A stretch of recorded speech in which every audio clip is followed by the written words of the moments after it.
2019లో నాని హీరోగా విడుదలైన జెర్సీ సినిమాలో తాను క్రికెట్ టీంలో ఎంపికైన తర్వాత అర్జున్ తన మనసులో ఉన్న బాధ, ఆనందం ఎక్కడ వ్యక్తం చేయాలో అర్థం కాదు. అప్పుడు బైక్ పై రైల్వే స్టేషన్ కు వెళ్తాడు. అవతల ప్లాట్ఫామ్ నుంచి ఓ రైలు వేగంగా వెళ్తున్నప్పుడు గట్టిగా అరుస్తాడు. ఆ సీన్ లో అర్జున్ గా నాని నటన తెరపై చూస్తున్న ప్రతి ప్రేక్షకుడికి కన్నీళ్లు పెట్టించింది.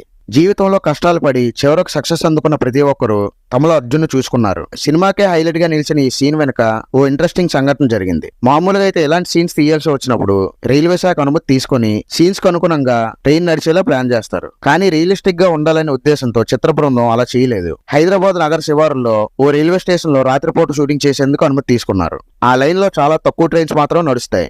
ఒక ట్రైన్ వెళ్ళిందంటే మళ్ళీ దాదాపు 3 గంటలు వెయిట్ చేయాలి. ఆ ట్రైన్ వెళ్లేలోపు పర్ఫెక్ట్ షాట్ తీయాలి. ట్రైన్ అవతల ప్లాట్ఫామ్ మీదకి రాబోతుందని సమాచారం తెలియగానే చిత్ర బృందం షాట్ కు రెడీ అయింది. భావోద్వేగంతో అరిచినప్పుడు కళ్ళు ఎర్రగా మారి నీళ్లు వచ్చేలా నాని షాట్ కోసం రెడీ అయ్యాడు. సడన్ గా అవతల ప్లాట్ఫామ్ పై మరో ట్రైన్ వచ్చి సిగ్నల్ కోసం ఆగిపోయింది.